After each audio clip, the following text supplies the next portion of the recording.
a incidência chega a 16 casos novos para cada 100 mil mulheres ano, ou com câncer de mama, que chega a 50 novos casos para cada 100 mil mulheres ano, a gente vê que o câncer de endométrio ele fica bem abaixo, né, nessa fila de doenças mais frequentes.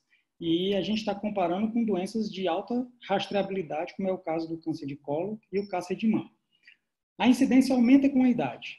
Então, após os 70 anos, se a gente selecionasse apenas o grupo acima de 70 anos, essa incidência chegaria a 15 novos casos para cada 100 mil mulheres ano.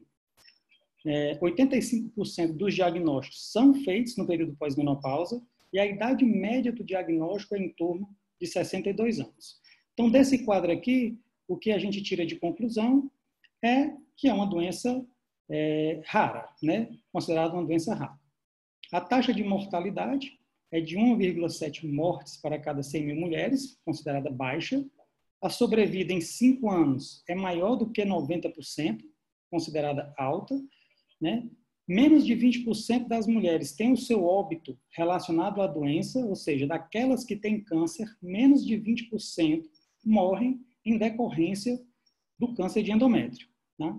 E a gênese desse câncer está associada a fatores genéticos e à ação estrogênica. Então, a princípio, a gente percebe que parece ser uma doença rara e com a taxa de mortalidade baixa e com a sobrevida em 5 anos elevada, tá? Isso a gente tem que ter em mente, né?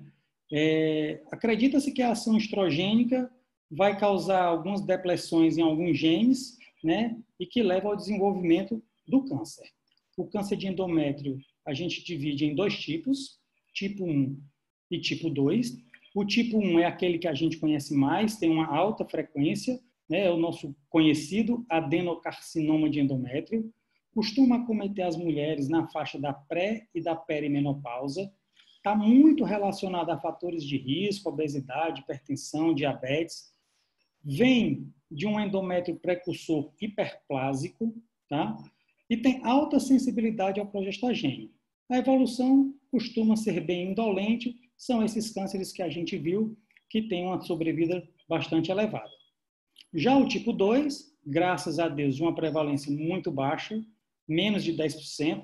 A maioria dos estudos falam que a prevalência do câncer de endométrio tipo 2 é bem menor do que 10%. Os tipos histológicos mais comuns são o carcinoma papilar seroso e o carcinoma de células claras. Costuma acometer mulheres mais velhas, na pós-menopausa tardia, não tem relação com fatores de risco e costumam vir de um endométrio atrófico. Então, a gente não costuma ver espessamento endometrial nesse tipo de câncer de endométrio tipo 2. Tem uma baixa sensibilidade ao progestagênio, tá? E costumam ser tumores bem mais agressivos. Normalmente, a ação estrogênica age principalmente nos genes PTEN, Carras, beta-catenina, P53, né? Que são genes que estão diretamente relacionados, tá? No controle, né? Das hiperplasias endometriais em câncer de endométrio. A hiperplasia ela pode ser simples ou complexa, tá? Baseado na estrutura arquitetural do tecido, e pode ser sem atipia ou com atipia, baseado principalmente em alterações nucleares. Então, para a gente entender um pouquinho isso, até para a gente também poder começar a entender as descrições dos laudos anatomopatológicos, então, o endométrio proliferativo, ele costuma ter glândulas tubulares, né? Então, elas são glândulas mais retinhas, tá bom? Enquanto que o endométrio secretor já começa a ter glândulas mais tortuosas, que são as descrições que a gente costuma ver nos laudos. A hiperplasia simples, a gente já começa a ver que essas glândulas tubulares ou tortuosas, elas começam a ficar em um formato mais cístico. Porém, não se perde muito a relação entre glândula e estroma. A proporção de glândula para estroma parece se manter ainda na hiperplasia simples. Um pouco diferente na hiperplasia complexa, onde a gente começa a ver glândulas de tamanho bem maior, bem dilatadas, né? Onde a gente começa a ver que a relação entre as glândulas e os estromas começam a ficar bem menores, muito mais glândula do que estroma, tá certo? E aí começam as atipias, onde as alterações nucleares começam a ficar mais intensas, a gente vê que os núcleos ficam muito mais forados, né? E essa relação glândula-estroma fica muito maior. A gente praticamente não vê mais estroma aqui nessa hiperplasia, né, complexa, né, com atipia, tá? Se a gente aproximasse mais a imagem, a gente ia ver, né, que começa a ter alterações nucleares, com mitoses e nucleares, tá bom? Então, essa aqui são as diferenças, né, entre a hiperplasia simples e complexa e com atipia e sem atipia. Então, aqui, um exemplo de uma esteroscopia, né, onde a gente começa a ver uma hiperplasia, um espessamento endometrial, né, numa paciente, tá certo? Cujo diagnóstico histopatológico dessa paciente em especial foi uma hiperplasia complexa com atipia. Qual é o risco de uma hiperplasia, né, desenvolver um câncer de endométrio? Esse estudo aqui, apesar de ser de 1985, talvez seja um estudo sobre hiperplasia mais citado na literatura, tá? Porque o autor acompanhou as mulheres por 25 anos, tá bom? E aí ele estimou que o risco de uma hiperplasia simples sem atipia evoluir para câncer de endométrio era de 1%, de uma hiperplasia complexa sem atipia evoluir para câncer de endométrio, um risco de 3%, de uma hiperplasia simples com atipia evoluir para câncer, um risco de 8%, e de uma hiperplasia complexa com atipia evoluir para câncer, um risco de 29%. Então, a gente percebe que a presença de atipia parece ser um fator mais impactante no risco de desenvolvimento do câncer do que o descontrole arquitetural, seja o fato dela ser simples ou complexa. Então, a gente, óbvio, tem que ficar atento às duas alterações, mas as alterações com atipia, a gente tem que ficar muito mais atento. Os fatores de risco relacionados ao câncer de endométrio, né, são a exposição hormonal estrogênica, que, graças a Deus, entrou em desuso, né, mas era quando se fazia reposição hormonal exclusivamente com estrogênio em mulheres com útero. Esse risco relativo chegava até quase 10 vezes mais riscos, né? E esse risco persistia mesmo que a mulher parasse de fazer a reposição hormonal. Então, graças a Deus que isso entrou em desuso. E tirando ele, que a gente não usa mais, né? O primeiro lugar em risco é a obesidade, chegando a ter 3,3 vezes um risco aumentado em comparação às mulheres. As mulheres que têm um IMC maior que 30, ela tem 3 vezes mais risco do que aquelas que têm o IMC entre 18,5 e 25. Tá? O uso de tamoxifeno, também com risco relativo de 3 vezes. A síndrome do ovário micropolicístico, também com risco relativo de 3 vezes. E depois, outras doenças como diabetes, história familiar, menopausa tardia, hipertensão, raça branca, sedentarismo, nuliparidade, menarca precoce, e eu deixei por último aqui a síndrome de Lynch, que não tem um cálculo de risco relativo com relação à síndrome de Lynch, que é uma doença autossômica, né, que leva a polipose intestinal e aumenta muito o risco de câncer de intestino e câncer de endométrio, chegando a ter uma incidência de até quase 50% das mulheres com síndrome de Lynch acabam desenvolvendo o câncer de endométrio. O risco é tão alto que seja do meu conhecimento, talvez seja a única indicação que eu conheço até hoje de histerectomia profilática, tá? De histerectomia profilática seja a síndrome de Lynch.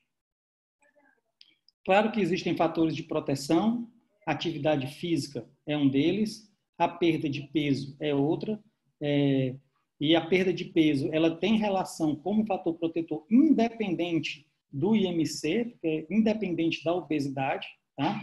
Uso de contraceptivos hormonais, tá bom? E o café, né? O consumo de café, estima-se, o estudo mostrou que o consumo de 4 ou mais xícaras de café por dia é um fator protetor. Existe um famoso, que é o cigarro, né? O tabagismo é um fator protetor, mas nos estudos atuais, eles, inclusive, deixaram de citar o tabagismo, tá, como fator protetor, porque tamanho é o efeito deletério, né, do cigarro, que eu acredito que, mesmo que ele seja considerado estatisticamente um fator protetor, isso não deve ser incentivado, né, para não estimular as pessoas a fumarem, né, por conta de uma falsa proteção contra o câncer de endométrio. Com relação às queixas, o sangramento uterino é disparado o principal sintoma. Tá? Claro que existem outros, né? A presença de células glandulares atípicas, uma citologia cervical, que foi o caso daquela paciente que eu citei. Aquela paciente, ela tinha 42 anos, não tinha história de sangramento anormal, aquela do vídeo, e tinha uma citologia que veio células glandulares atípicas. Tá? Mas a piometro também é um sintoma que faz a gente suspeitar do câncer de endométrio, mas o sangramento uterino é disparado né, a principal suspeita, tá? E ele, por si só, ele já filtra muita gente. Então, 9% das mulheres com sangramento pós-menopausa tiveram o diagnóstico de câncer, tá? E 90% das mulheres com câncer tiveram sangramento. Então, veja que a gente sai de uma incidência ali de 4 casos para 100 mil mulheres ano, para uma taxa de 9%, né? Então, o sangramento realmente é um sinal de alerta importante que não pode ser, tá, menosprezado. E aí, claro, na vigência de um sangramento, né, a investigação se faz necessária, a investigação do sangramento, né? E o ultrassom transvaginal, né, seria o exame inicial de escolha para a gente fazer essa avaliação, óbvio, depois do exame físico e de ter descartado doenças, por exemplo, como câncer de colo de útero. Tá? O transvaginal, ele foi feito uma análise da sensibilidade e da especificidade para várias espessuras de endométrio diferentes, tá bom? Então, com 5 milímetros, tinha uma sensibilidade de 90%, com especificidade de 54%. Com 4 milímetros, uma sensibilidade de 96%, uma especificidade de 47%.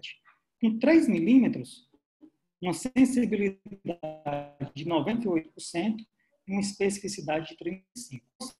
Com 3 milímetros, provavelmente eu pegaria 98% dos casos de câncer se eu levasse essa investigação para frente. Porém, tá, depois de uma análise aí numa curva de Rock, né, viu-se que onde a gente conseguia custo-benefício chegar, né, numa melhor razão, seria a gente utilizar o 4 milímetros como linha de corte. E aí ficou definido que acima de 4 milímetros, né, a gente consideraria um endométrio espessado na pós-menopausa e que esse endométrio mereceria uma avaliação endometrial invasiva, tá? Mas abaixo de 4 milímetros ficou a discussão.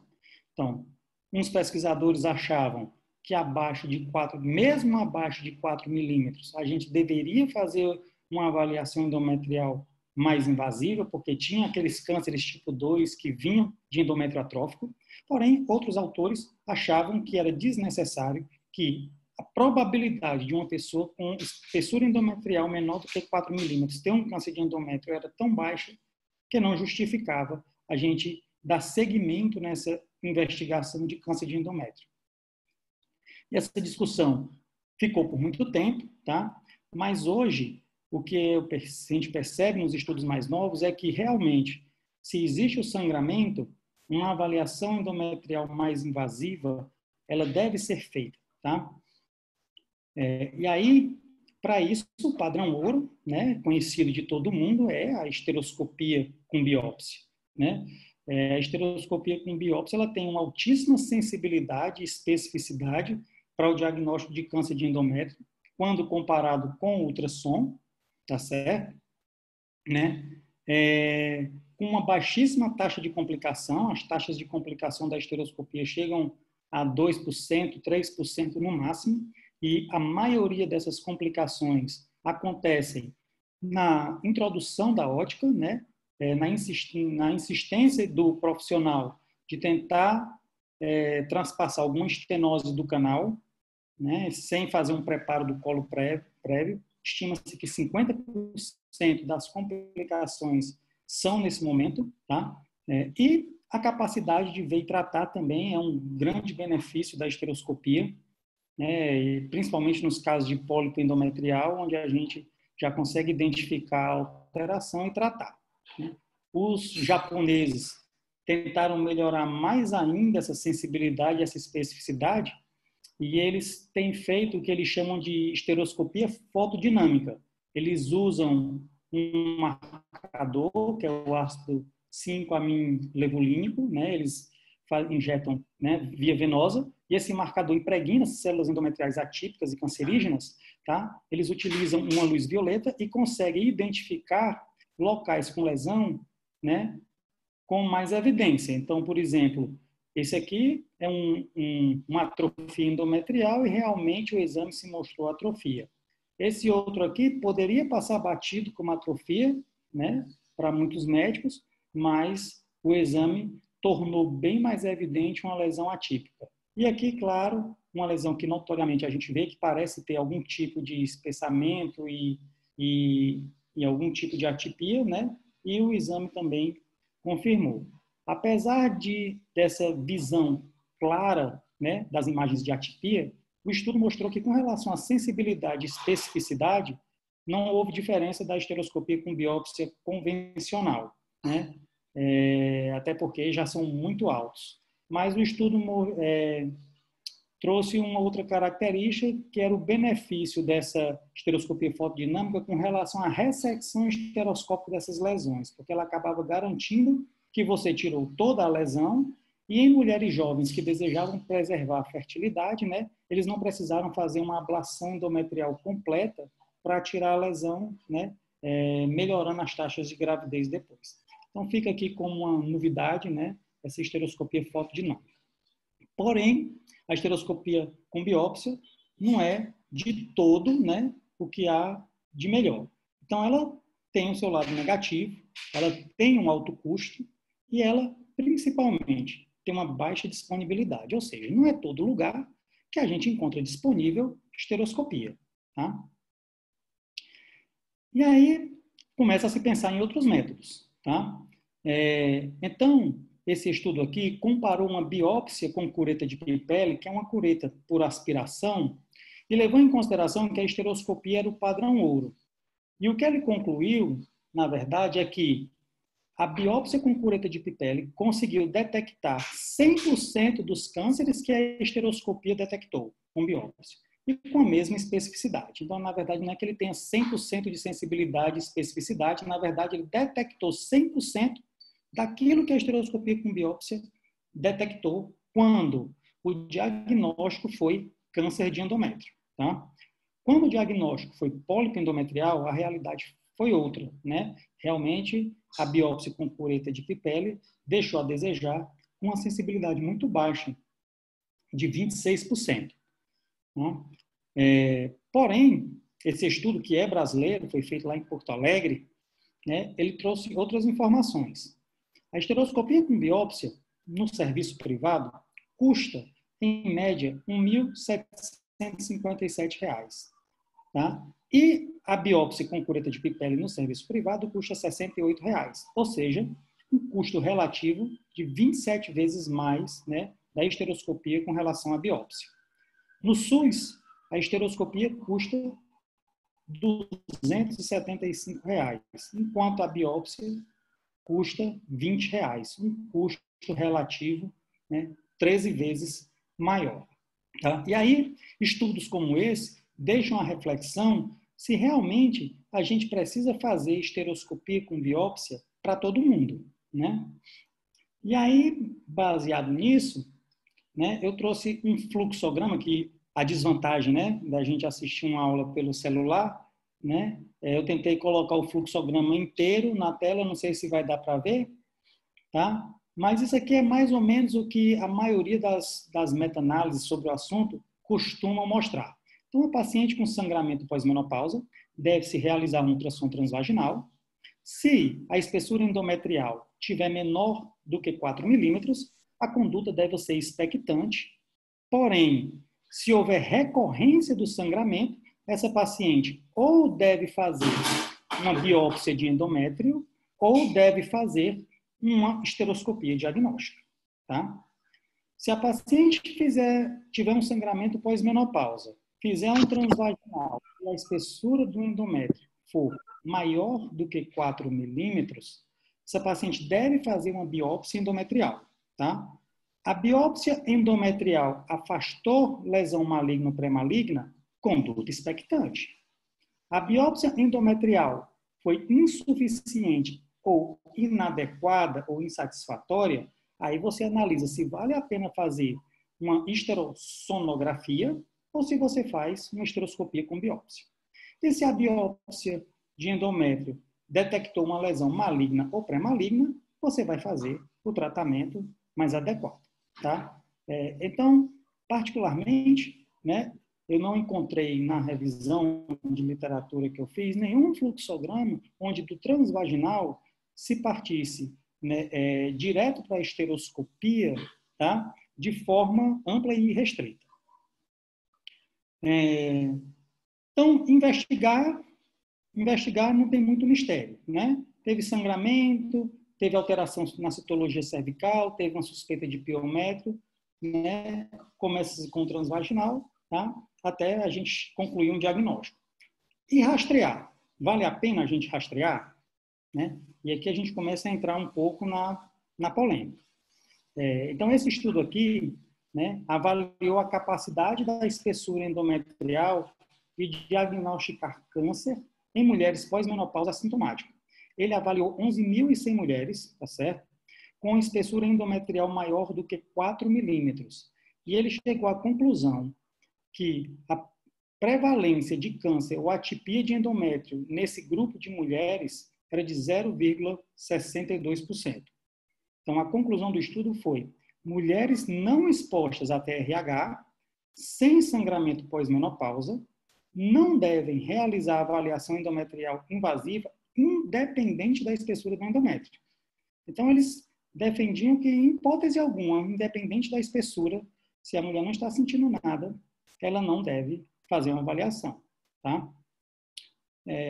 Mas a polêmica, né, continuou, né, e esse outro estudo, né, avaliou 100 mil mulheres, foi um estudo multicêntrico que aconteceu em vários países, e avaliou 100 mil mulheres comparando, né, quem tinha sangrado com quem não tinha sangrado, quem deu câncer com quem não deu câncer, tá certo? E aí, o que é que eles disseram no estudo? Olha, a conclusão é, eu não sei se deve rastrear ou não, não vou entrar nessa polêmica, mas que as mulheres que têm mulheres sem queixas, sem sangramento, que têm um endométrio acima de 11, elas têm, basicamente, a mesma prevalência de câncer de endométrio daquelas que sangram e têm um endométrio menor do que 5. Tá bom? Então, pelo menos, se você quiser um norte para rastrear ou para investigar, que seja o 11 milímetros. Claro que existem estudos que falam em 8, em 9, em 17, tem para todo gosto, mas a maioria dos estudos e as grandes meta-análises realmente tendenciam a dizer que uma mulher sem queixa com 11 milímetros de espessura endometrial tem aproximadamente a mesma prevalência de uma mulher que sangra com um endométrio menor que 5. Tá? Então, pelo menos, seria uma justificativa. Então, os estudos eles não estimulam a gente a rastrear câncer de endométrio em mulheres assintomáticas. Mas, se você teve um achado acidental, se a sua paciente fez uma ultrassonografia transvaginal por um outro motivo, e lá você identificou uma espessura endometrial maior do que 11, pelo menos você tem uma justificativa para investigar ou para rastrear esse espessamento. Então, a conclusão foi: mulheres sem sangramento pós-menopausa devem realizar uma avaliação endometrial invasiva quando a espessura do endométrio for maior do que 10 milímetros, tá? Ou seja, de 11 para cima. E aí, né, para colaborar com essa história de que o rastreio, que não existe rastreio, né, esse outro estudo avaliou, né, que foi avaliar os riscos e os benefícios da esteroscopia, né, em mulheres assintomáticas. Ele avaliou 350 mulheres e fez esteroscopia com biópsia para todas que tinham uma espessura endometrial maior do que 4 milímetros. E aí ele fez alguns cálculos, né, financeiros e descobriu que o custo por diagnóstico de câncer de endométrio, esse estudo é australiano, então lá na Austrália, né, baseado nos valores dos procedimentos lá, o custo por diagnóstico de câncer de endométrio era de 507 mil dólares, tá? Que é um custo altíssimo. Então, o estudo concluiu que rastrear câncer de endométrio com toda mulher assintomática que tem uma espessura endometrial maior do que 4 milímetros é economicamente inviável. Ele comparou, inclusive, esse valor com o custo por diagnóstico do rastreio de câncer de mama, que o custo por diagnóstico com rastreio de mamografia no câncer de mama é de um pouco mais de 2 mil dólares. Então, a gente vê que tem muita diferença rastrear câncer de mama com mamografia, porque o custo por diagnóstico é muito menor do que o custo de um tratamento de câncer de mama, quando a gente compara o custo por rastrear câncer de endométrio com estereoscopia e biópsia em mulheres assintomáticas. Tá? Outras coisas já foram estudadas. O Doppler, por exemplo, já foi estudado para ver se o Doppler servia, né, para rastrear câncer de endométrio. Ele tinha uma sensibilidade de 85%, mas tinha uma especificidade muito baixa. Tá? O estudo, o máximo que ele trouxe de informação importante para a gente foi que ele tem um valor preditivo negativo de 90%. O que é que significa isso? O Doppler avalia o câncer de endométrio se existe ou não a presença de vasos, né, na topografia endometrial. Se não tiver vaso, valor preditivo negativo, praticamente afasta a possibilidade de um câncer de endométrio. Mas, se aparecer vasos, ele não consegue determinar se aqueles vasos são normais, são por uma hiperplasia ou são por um câncer. O grande problema é que em mais de 50% das mulheres, né, se jogar o Doppler na linha endometrial, vai aparecer vascularização, vai aparecer vaso. Né? Então, esse aí foi o grande lado negativo. Mas é uma arma que a gente não pode esquecer, né? De repente, na impossibilidade de outro tipo de avaliação, você pode, de repente, lançar a mão de um Doppler sabendo que se a gente não encontrar vascularização, a gente tem uma boa probabilidade daquilo ali não ser um câncer. Histerossonografia. Também foi avaliado no intuito da gente tentar determinar, né, câncer de endométrio, tá? Mas também não teve boa sensibilidade e especificidade nem para câncer nem para hiperplasia. No máximo, a histerossonografia mostrou sensibilidade e especificidade alta quando os diagnósticos eram pólipos ou miomas, tá bom?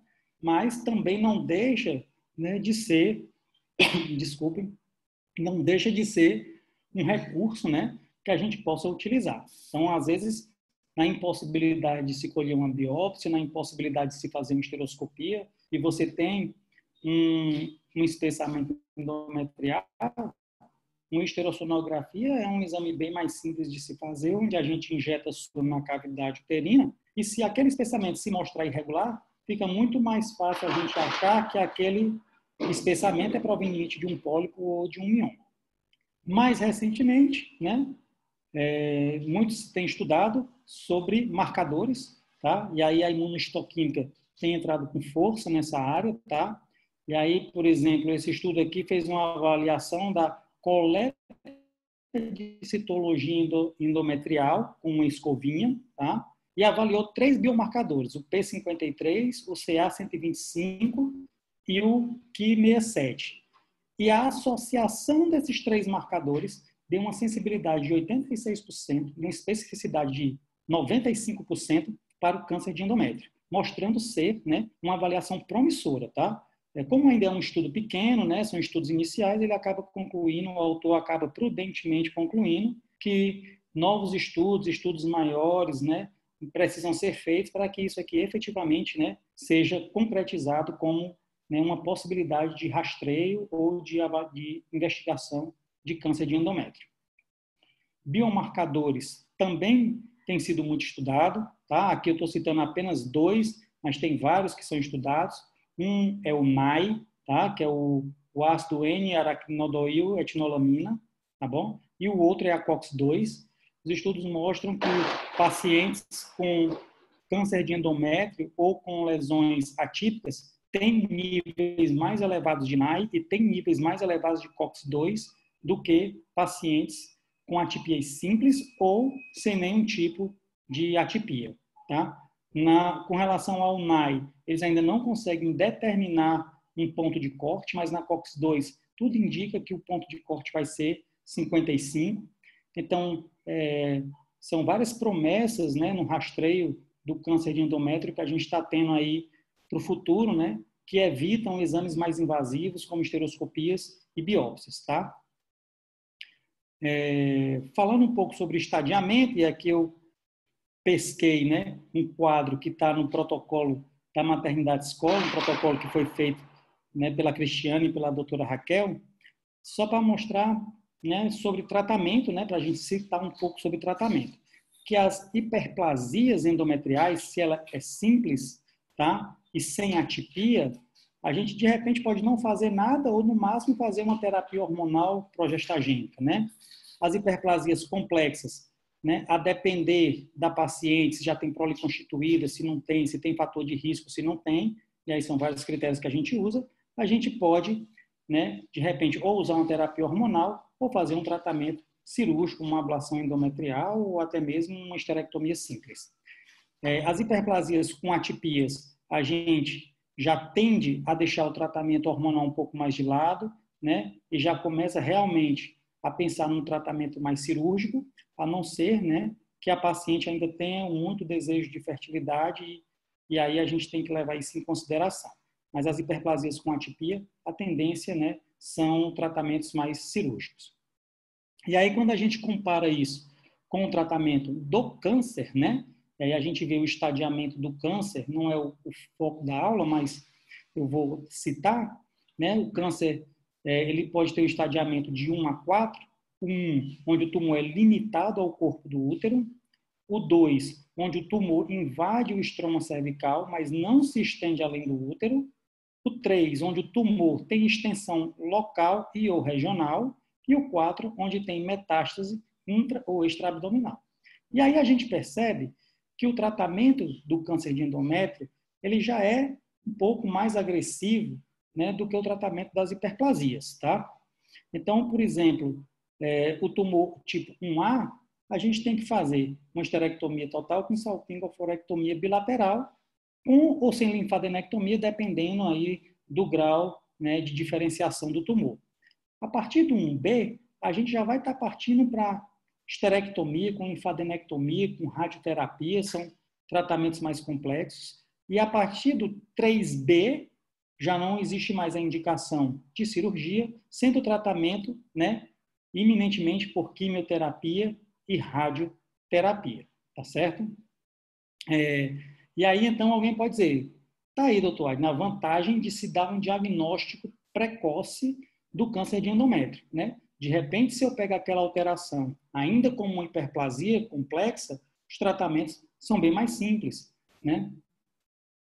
E aí, vários estudos nessa área, né, buscando saber como é o prognóstico, né, das pacientes com diagnóstico de hiperplasia e câncer, né? Estou citando aqui apenas um deles, tá? Esse aqui foi um caso controle com 1.600 mulheres, né? Ele comparou mulheres sem sangramento e com sangramento e concluiu que não existe diferença na sobrevida em 5 anos de eu dar o diagnóstico com lesão pré-maligna e com lesão maligna inicial, tá certo? O máximo que ele conseguiu ver foi houve uma menor necessidade realmente de radioterapia e de quimioterapia. Mas com relação à sobrevida das pacientes, né, os estudos mostram que não tem diferença a gente dar esse diagnóstico enquanto ela ainda nem sangrou, né, e dar esse diagnóstico após os primeiros sintomas, após o primeiro, ou segundo ou terceiro sangramento.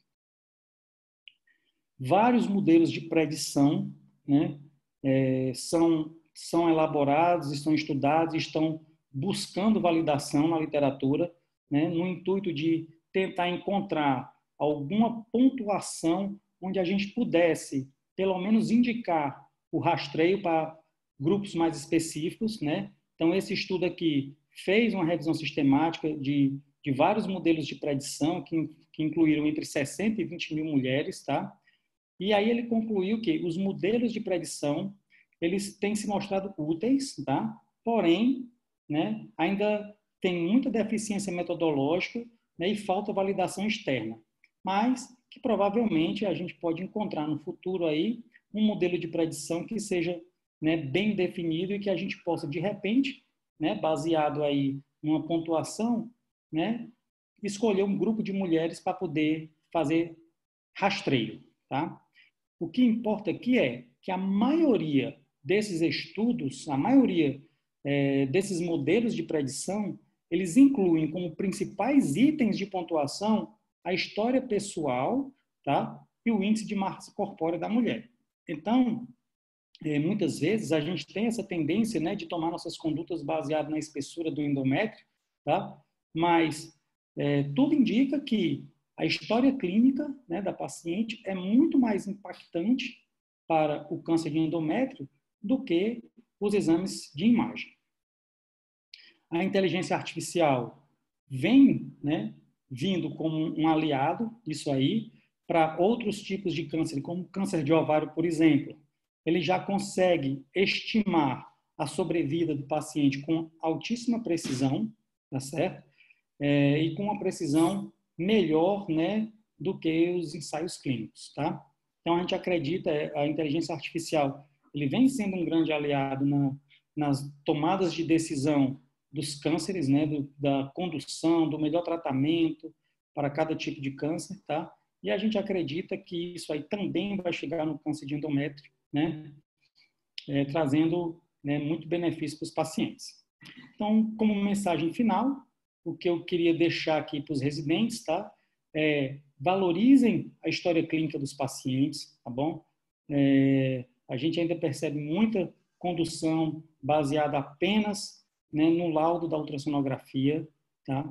Lembrem-se que obesidade, uso de tamoxifeno e síndrome do ovário micropolicístico são os principais fatores de risco, tá? Lembrem-se que não existe evidência de benefício de rastreio universal com estereoscopia e biópsia em toda mulher assintomática com espessura endometrial maior do que 4 milímetros, tá certo? Que 11 milímetros parece ser a espessura endometrial de referência para justificar uma avaliação endometrial invasiva, tá? Que não obrigatoriamente é uma estereoscopia, pode ser uma biópsia endometrial, certo? E que, principalmente, a estereoscopia com biópsia não é o único método de avaliação endometrial. Isso muito me preocupa e eu fiz questão de botar aqui, porque alguns serviços, como a maternidade escola, graças a Deus, a gente tem o padrão ouro disponível, né, com um certo facilidade de acesso por nossos pacientes e outros serviços da região metropolitana, mas em outros locais, a realidade é bem diferente. Então, o que fazer com uma mulher que está com sangramento pós-menopausa em Guaraciaba do Norte, em Itapipoca, né? No Icó, em Várzea Alegre, em Missão Velha, em Beberibe, tá certo? E o que a gente faz hoje, que é o hábito, que é o que a gente costuma ver na maternidade escola, é solicitar estereoscopia com biópsia. E aí a gente tem filas intermináveis, né, de mulheres com solicitações de estereoscopia com biópsia e que provavelmente não vão realizar, a maioria delas não vai realizar nunca. Então, o que a gente pode fazer é rezar para que essas mulheres não tenham câncer, né? Porque se tiver, ele vai acabar se desenvolvendo. Então, tenham um bom senso de, quando for tomar uma decisão, né, sobre como eu vou investigar uma patologia, um sintoma, de tudo que envolve isso, inclusive, né, a realidade local, que nem sempre a estereoscopia com biópsia vai ser o melhor método de avaliação. Que ele é o padrão ouro, nós não temos dúvida, mas que ele vai ser o melhor método, aí isso a gente já se questiona. Será que lá em Missão Velha, em vez de eu pedir uma estereoscopia com biópsia, que eu sei que ela não vai fazer, será que não seria mais prudente eu tentar colher uma biópsia endometrial? Tá? Então, lembre-se disso, tá? Que a estereoscopia com biópsia não é o único método, tá? Porque muitas dessas pacientes acabam que não fazem e acabam descobrindo, né, quando o tumor já está em fases mais avançadas. tá bom? Então, era esse recado que eu queria deixar e muito obrigado aí para todo mundo. Excelente aula, Adi. Muito boa. Excelente revisão. Uhum. E agora vamos começar com as perguntas, né? Quer começar, Lorena? Tá sem som. Eu vou interromper o compartilhamento para a gente se ver, tá? Tá.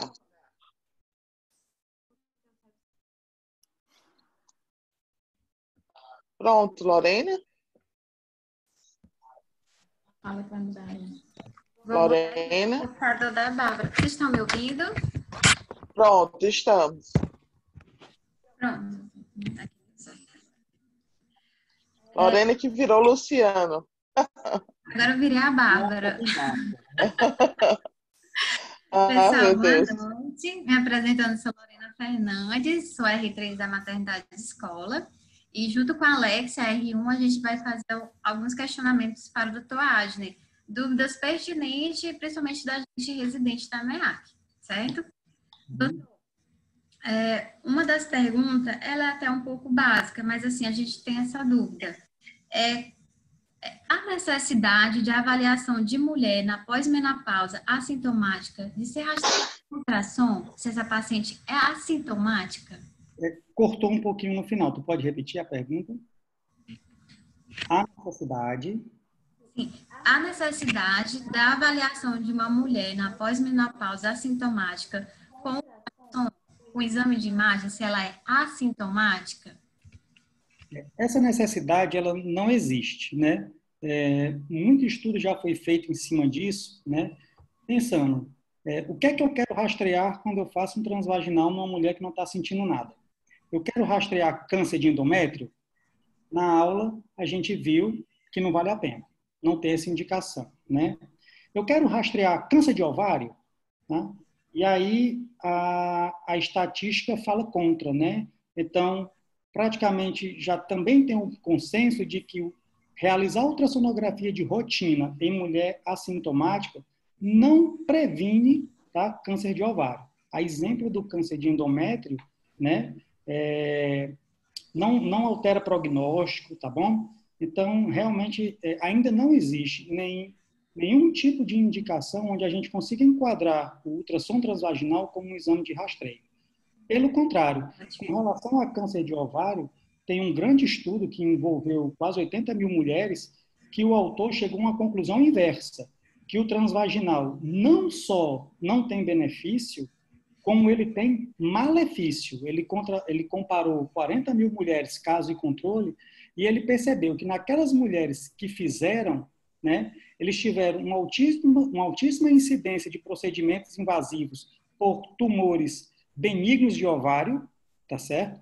E que esses procedimentos levaram a pacientes a ter complicações que elas jamais teriam se elas não tivessem feito o transvaginal desnecessariamente. Então, existe hoje, inclusive, essa hipótese de que, né, o transvaginal não só não traz benefício com rastreio universal, como ele pode estar trazendo malefício para os pacientes. Certo. Ótimo. Doutor, no caso de uma paciente que está em uso de tamoxifeno, mas está assintomática, com espessamento endometrial, acima de qual referência a gente deve pensar em avaliar esse espessamento endometrial? É uma paciente assintomática, mas em uso de tamoxifeno. Você não vai encontrar essa referência na literatura. E aí, como eu falei, né, a gente não pode tomar nossa conduta baseado apenas na espessura do endométrio. Então, se você tem uma paciente que realizou, que tem um câncer de mama, que usa tamoxifeno e que o ultrassom mostra um espessamento, eu acho que ela tem um fator de risco grande, tá? Provavelmente deve envolver ansiedade nisso, uma paciente que já teve um câncer, tá certo?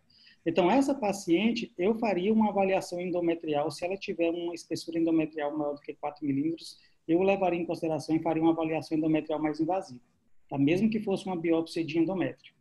mas a gente não encontra essa referência na literatura específica, a partir de tantos milímetros. Aí você vai ter que ter um associado de informações para tomar sua decisão individualizada.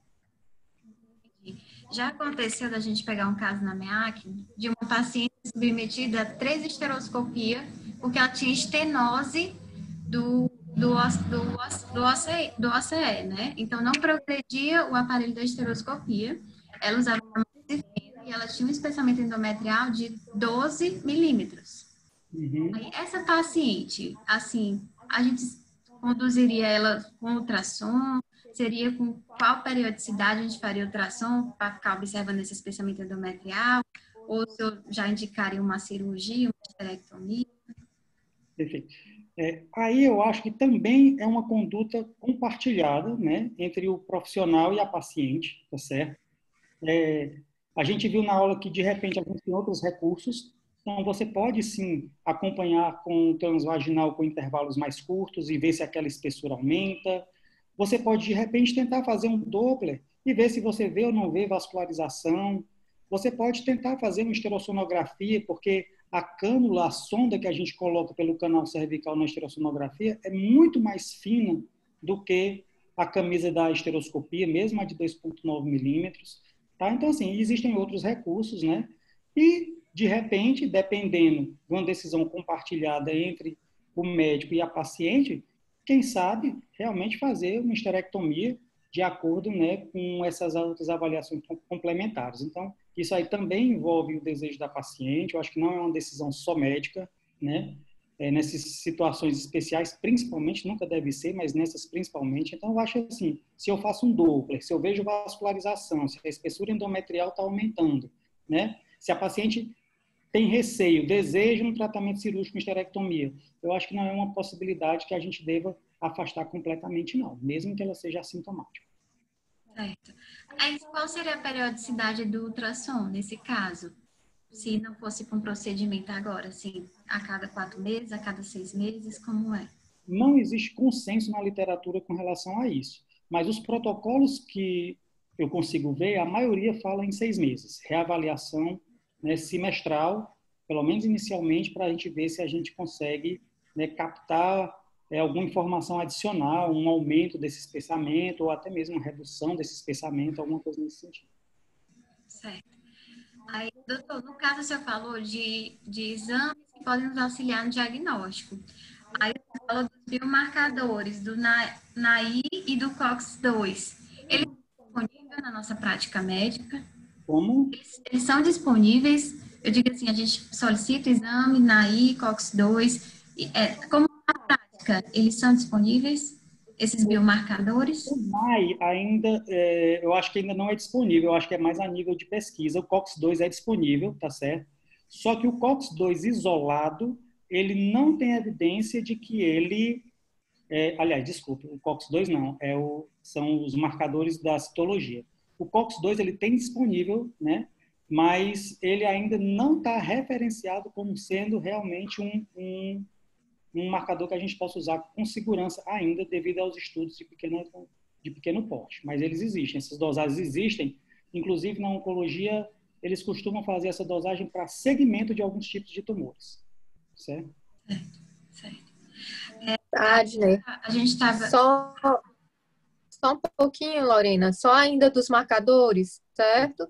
É bem interessante, Adney, que você trouxe. Você trouxe várias informações excelentes para a discussão, e essa é uma delas, né, dos marcadores citoquímicos. Em colo do útero, a gente vê bastante já na literatura, e no sul e sudeste do Brasil já tem uso, em situações peculiares, né, mas já tem se usado, que é o Sintec Plus, que ele vê o P16 e o P53. Então, acho que o que o Adney mostrou é nessa linha de um caminhar para a citologia endometrial, né? Isso, Adney, mas ainda com muita dúvida de para quem fazer, né? Se caberia. E aí eu junto com a pergunta acho que foi a Janine que fez no chat aqui, que nas pacientes com síndrome de Lynch. Então, caso haja alguma indicação de rastreio, eu não sei se o Adney vai concordar comigo, mas onde caberia seria nessas situações bem peculiares, mas ainda sem respaldo na literatura. No caso, a gente viu que tem, pela classificação da Febraso, a hiperplasia endometrial já estão dividindo como hiperplasia endometrial benigna ou hiperplasia endometrial com atipia ou neoplasia intraepitelial endometrial, né? Aí, no caso das pacientes, a gente quer tentar entender o manejo da paciente com hiperplasia benigna, inicialmente. Nas pacientes com hiperplasia benigna, doutor, usa-se o progestágeno, não é isso? Existe alguma superioridade de algum tipo de progestágeno, de mirena ou o acetato de medroxiprogesterona? Perfeito. É uma boa pergunta, né? Os estudos realmente mostram que o DIU, quando leva o nogestrel, ele parece ter uma superioridade em relação ao tratamento com acetato de medroxiprogesterona, tá? Nessas pacientes com hiperplasias simples ou complexas sem atipia, tá? Então, ele deve ser a primeira linha de escolha, né, do tratamento dessas pacientes, mas na indisponibilidade dele, você usar um outro tipo de progestágeno, e aí qualquer tipo de progestágeno vai trazer algum tipo de benefício para o paciente. Ótimo. E o segmento dessa paciente que a gente está tratando com progestágeno? A gente orienta o uso e em seguida a gente repete o ultrassom por quanto tempo? A gente avalia se houve regressão. Essa paciente que você usou progestágeno, é importante que você faça a reavaliação dela num período de 6 meses. E aí, o mais indicado não é o ultrassom, é reavaliar com a biópsia. Óbvio que se você pode reavaliar com esteroscopia e biópsia, é o padrão ouro, melhor. Se não tem condição de reavaliar com esteroscopia e biópsia, que você faça a biópsia endometrial para reavaliar, tá? A gente tem que ter cuidado nessas pacientes que a gente está fazendo segmento de hiperplasia, porque essas biópsias endometriais às cegas, né, apesar delas terem um custo-efetividade muito bom, elas costumam, às vezes, dar um diagnóstico equivocado, porque elas costumam ter uma sensibilidade maior quando a lesão ela é mais difusa. Quando a gente tem uma lesão que acomete menos de 50% da cavidade, a gente tem um risco de a gente não flagrar, né, o local da lesão e achar que aquele tratamento melhorou a paciente ou curou a paciente, tá? Então, assim, realmente nesses casos é reavaliar com 6 meses, de preferência com esteroscopia e biópsia, mas se não tiver disponível, com biópsia, pelo menos, tá bom? Tá certo. Aí, mais uma pergunta há um limite de tempo para o uso de progestágeno em pacientes com atipia simples ou atipias complexas em pacientes sem prole constituída? Em pacientes sem prole constituída?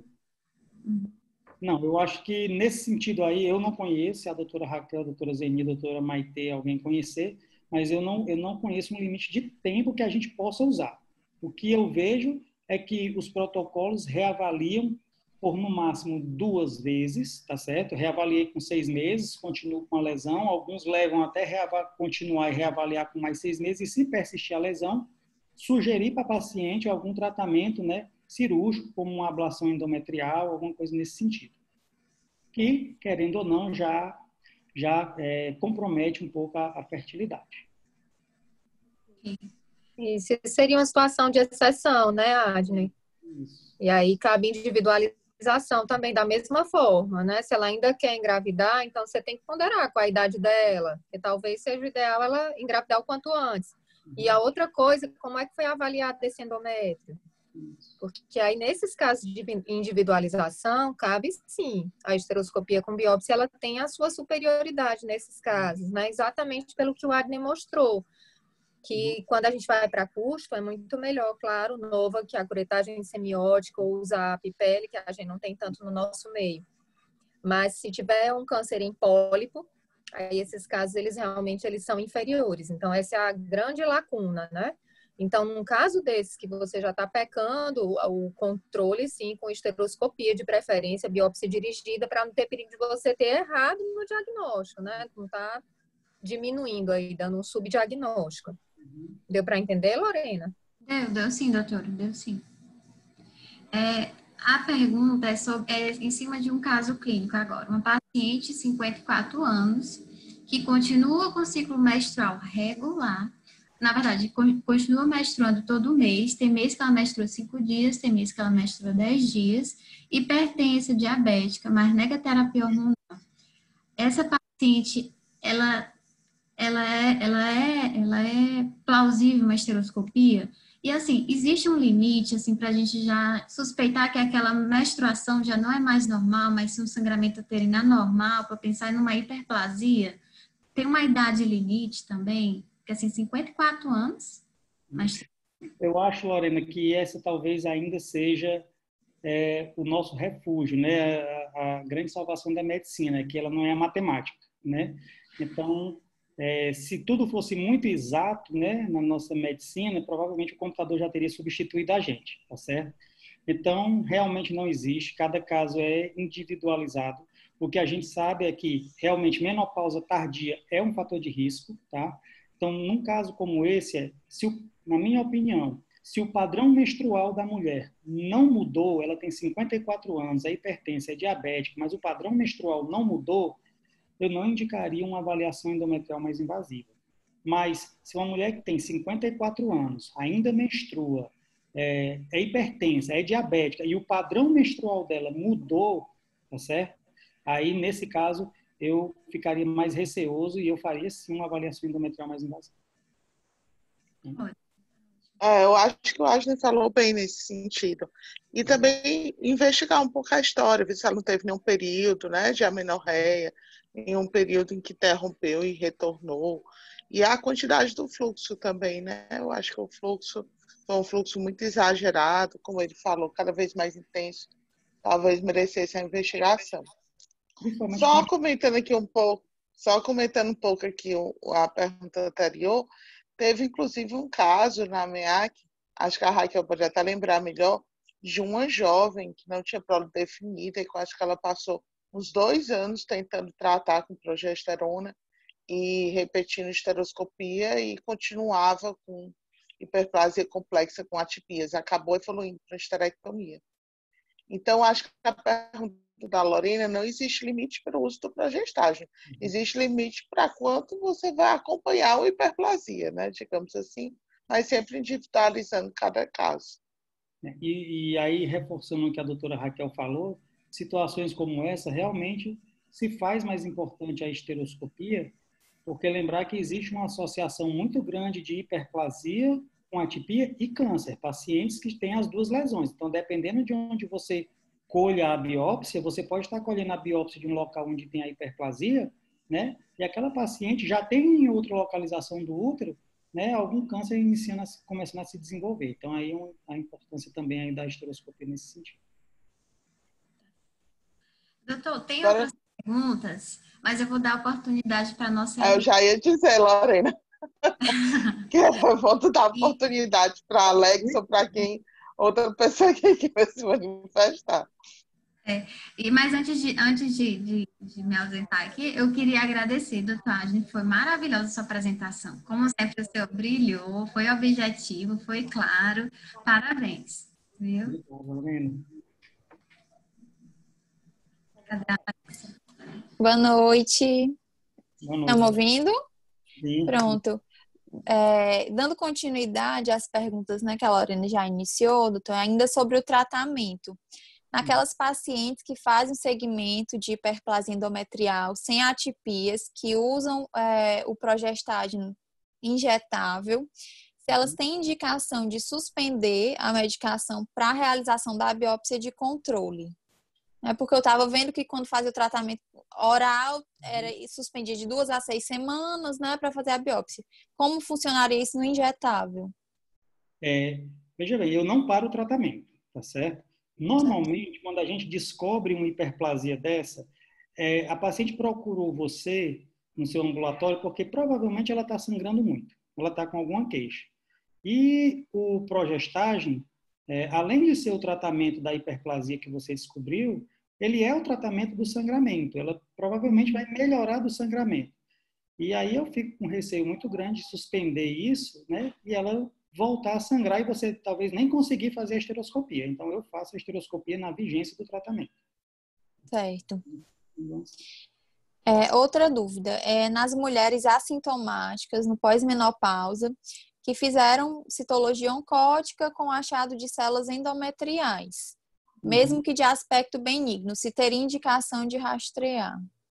Não, células endometriais de aspecto benigno, não, porque aí vai depender muito de quem colheu a citologia. Às vezes a gente realmente coloca, tem médico, né, e com razão, que gosta de coletar células endoscervicais e coloca mesmo a escovinha lá dentro do canal para pegar células endoscervicais, né, de camadas bem superiores.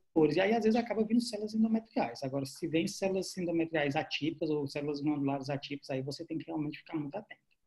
Certo. Isso. E na coleta, pessoal, na coleta padrão, você pode ter célula endometrial no período menstrual, se for colhido no período menstrual ou perimenstrual. Mas se você colher na primeira fase, até o periovulatório, então não é esperado na coleta padrão. Mesmo na mulher pós-menopausa, doutora? Também? Na pós-menopausa não é esperado. Pronto, é porque aqui eu tinha feito na pós-menopausa, assim, então... Perdão. Aí já não é esperado, não cabe esperado, investigação, né? tá? Certo. Mesmo que ela esteja assintomática, né? Isso, Aí, no caso da pós-menopausa, não é esperado que a mulher tenha um endométrio, né? Uma espessura endometrial. Então, se você capta célula, algum tipo de alteração está acontecendo ali naquela camada endometrial dela, né? Então, é realmente... Tem uma pergunta aqui no chat. Se a paciente deseja prole e tem atipia simples ou complexa, se vale a pena tentar o progestágeno 6 meses antes de liberar para engravidar, ou seria indicado pedir para ela engravidar o quanto antes? Eu faria a avaliação endometrial antes dela tentar engravidar, até para a gente poder descartar essa associação que tem de atipia com câncer, tá certo? E se ela não tiver muita pressa, faria o tratamento da hiperplasia antes dela tentar engravidar. Não sei se os doutores... Certo. Eu acho que é muito isso, a pressa da paciente, né? Então, se ela quer muito engravidar logo, a idade está, né, tá no limite de idade e a avaliação foi por histeroscopia, você tem menos receio, né? Lembrem que na curetagem 30% é falso negativo. Tá? Então, assim, eu não quero em hipótese nenhuma dizer o que o Adner disse, pelo amor de Deus, pelo contrário. A gente vê não só serviços em que a gente não tem disponibilidade de esteroscopia, que é muito pior a paciente ficar na fila, como a gente vê também situações absurdas, a paciente está sangrando e você ficar adiando a esteroscopia esperando ela parar de sangrar. Então, a gente vê tanto uma coisa como a outra. Então, são métodos plausíveis, sim, e que vão detectar a enorme maioria dos cânceres de endométrio. Né? Eles vão falhar se realmente tiver pólipo e o câncer estiver no pólipo endometrial. Certo. Acho que eram essas as perguntas, doutora. Alguém mais? Tem alguma pergunta? Boa noite. Eu só queria alertar, desculpa, eu só queria alertar ainda só sobre a anamnese, para a gente avaliar mesmo pacientes pós-menopausa que têm pequenos sangramentos. Às vezes a paciente diz, doutora, eu tive como uma salmoura. Ela não é para ter salmoura ou qualquer tipo de sangramento, mesmo que seja pouco, depois da menopausa, ou seja, pelo menos um ano que está sem menstruar, é o que a gente considera realmente pós-menopausa. Então, é importante que a gente valorize, independente da quantidade de sangramento. Era só essa observação, principalmente para os Vou aproveitar a sua observação, doutora Zenilda, para lembrar também do exame físico, né? Então, sempre na história de sangramento pós-menopausa, sempre fazer o exame especular. Eu trabalho num serviço onde a gente recebe solicitações de esteroscopia de fora, onde as pacientes não são nossas, tá certo? E não é infrequente a paciente chegar com a solicitação de esteroscopia e quando a gente vai fazer o diagnóstico dela é um câncer de colo, a lesão está bem visível, tá certo? E aí a gente só atrasou o tratamento. Então, sempre na história de sangramento pós-menopausa, sangramento, né, sempre afastar a hipótese de lesão de colo uterino, antes da gente pensar que aquela alteração do endométrio. Lembrar que a lesão de colo é muito mais frequente do que a do endométrio. É sempre importante a gente afastar. E aí reforçando a sua ideia, Adner, é que tem uma teoria de que a paciente, não sei de onde veio essa teoria, mas se a paciente está menstruada, a gente não examina. Aí é totalmente louco isso, porque a gente não vai colher uma citologia oncótica e ela está sangrando todo o tempo, você limpa, colhe de qualquer maneira. Mas ela vai no seu consultório, está sangrando. Ela vai no seu consultório, está sangrando, examina. Não tem que não examinar.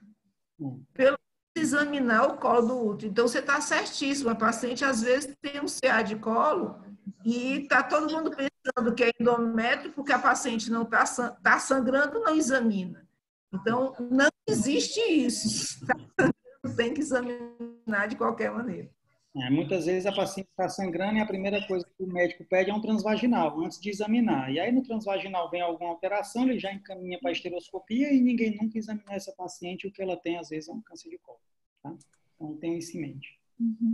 Tem uma pergunta aqui no chat, que já foi reforçada aqui 2 vezes. É nas mulheres em uso de TH, o ponto de corte da espessura endometrial muda?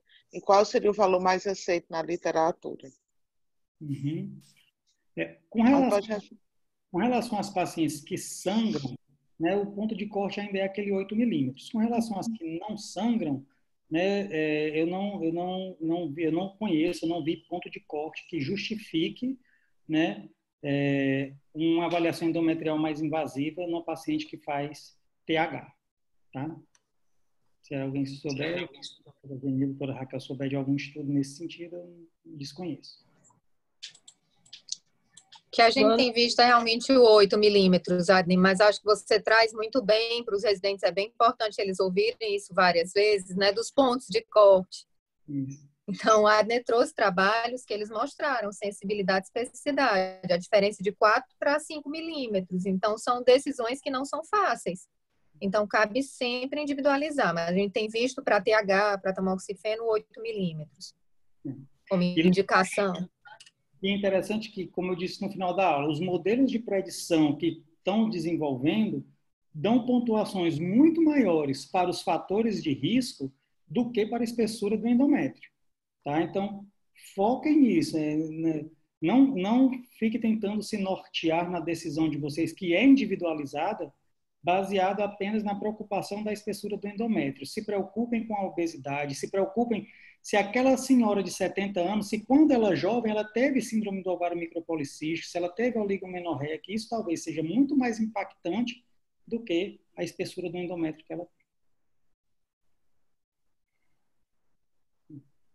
Ótimo, excelente. Há uma pergunta bem rapidinho. Ayane, boa noite. Na verdade, vocês estão me ouvindo? Sim. Foi uma pergunta, é um caso clínico, foi um colega médico que me perguntou, na verdade. Era uma paciente de 82 anos que eles estão investigando para cirrose hepática, que não tem ainda causa definida. Ela tem 3 gestações prévias, não fez uso de tamoxifeno, não é obesa, mas fizeram uma ressonância para investigar alguma causa neoplásica para essa cirrose, e aí na ressonância veio um espessamento endometrial de 5 milímetros, associado a uma densificação e estriações lineares na gordura peritoneal de aumento maior. E aí ele colocava que não era possível descartar a disseminação peritoneal secundária. Aí ele me perguntou se valeria a pena fazer o estudo endometrial dessa paciente. Bem, na minha opinião, eu faria.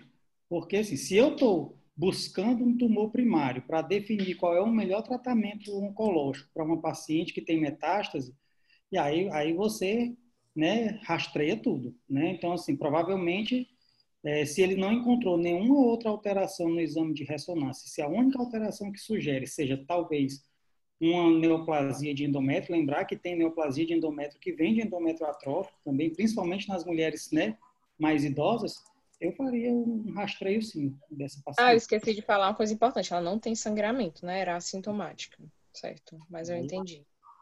Eu acho que um rastreio, eu acho que valeria a pena sim. Certo, obrigada. O tumor primário faz diferença para a definição da conduta dessa paciente, mesmo que ela tenha metástase. Certo, obrigada. Alguma pergunta a mais?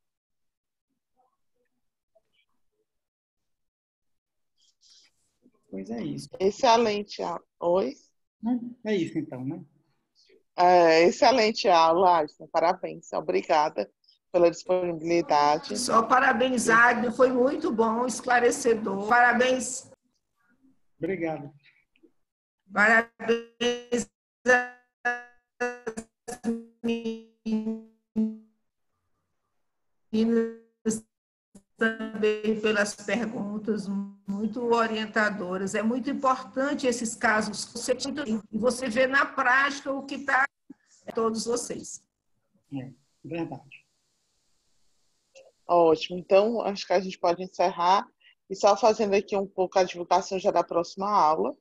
A partir de agosto, nós vamos mudar para quarta-feira, em vez da terça. E a próxima aula será da doutora Michele, que foi a pedidos. Ela deu uma aula muito boa sobre terapia hormonal, TH, no climatério. E aí surgiu o pedido de terapias alternativas no climatério. Então, será a próxima aula e com certeza será um sucesso. Vai ser na quarta-feira, dia 5 de agosto. Perfeito. Boa noite, pessoal. Boa noite a todos. Boa noite, obrigada, Adnei. Também. Obrigado a todos por terem assistido aqui e terem prestigiado essa aula. Uma boa noite para todo mundo. Foi Mas é ótimo. que Um beijo. agradece. Tchau, pessoal. Parabéns. Boa noite. Tchau.